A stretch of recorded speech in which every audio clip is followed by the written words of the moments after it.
करते हैं। 4 का चौका का आपको सीक्वेंस बता देते हैं।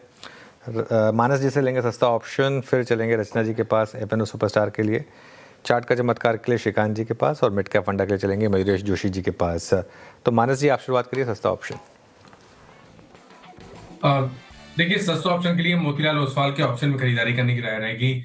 मोतीलाल ओसवाल ने करेक्शन में 20 डे मूविंग एवरेज पे सपोर्ट लेके 10 डे मूविंग एवरेज को रीगेन कर लिया है। तो at the money call option 850 वाला है, जो 20 रुपए के आसपास ट्रेड हो रहा है, उसमें खरीदारी करने की राय रहेगी 14 रुपीज के स्टॉप लॉस से 30 रुपए के टारगेट के लिए। सस्ता ऑप्शन मोतीलाल ओसवाल हो गया मानस जी का। रचना जी, आपका एफएनओ सुपरस्टार? जी, एफएनओ सुपरस्टार के लिए हम एबीबी को लेके जा सकते हैं फॉर शॉर्ट साइड प्ले। 6330 पे है फ्यूचर्स, हम इसमें एसएल लगा सकते हैं 6370 का, और इफ दिस वर्क्स आउट तो हमें कल तक यहाँ पे 6230 का नंबर मिलना चाहिए। ओके, एबीबी इंडिया यहाँ पे 6331 पे आपका सेल कॉल है। अब चलते हैं श्रीकांत जी के पास चार्ट के चमत्कार के लिए। श्रीकांत, क्या पिक कर रहे हैं आप?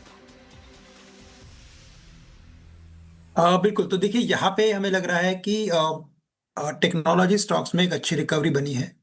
लगभग सभी स्टॉक्स में पॉजिटिव डाइवर्जेंस फॉर्मेशन बना है और एक फॉलिंग ट्रेंड लाइन के काफी नजदीक वो आ चुके हैं।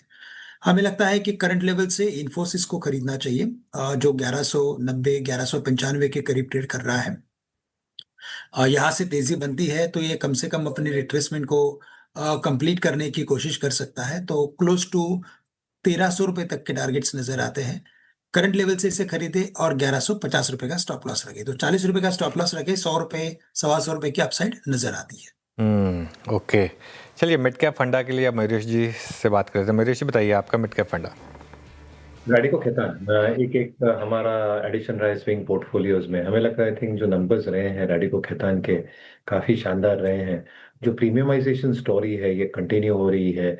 एक्सपेक्टेशन यही है कि विद इन प्रीमियमाइजेशन जो सुपर प्रीमियमाइजेशन सेल्स हैं, इसको 500 करोड़ के ऊपर कंपनी का एक टर्नओवर जो एक्सपेक्टेशन है ये ले जा सकती है अगले डेढ़ या पौने 2 वर्षों में।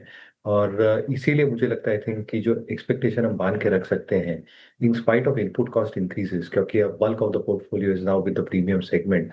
जो इनपुट कॉस्ट इंक्रीजेस हैं, क्लास की कीमतें बढ़ी हैं, ईएनए प्राइसेस बढ़ी हैं, वो पास थ्रू अगर होती और हो जाएंगी तो कहीं ना कहीं इजीली अब्जॉर्ब होंगी because of the premium nature of products that it probably has.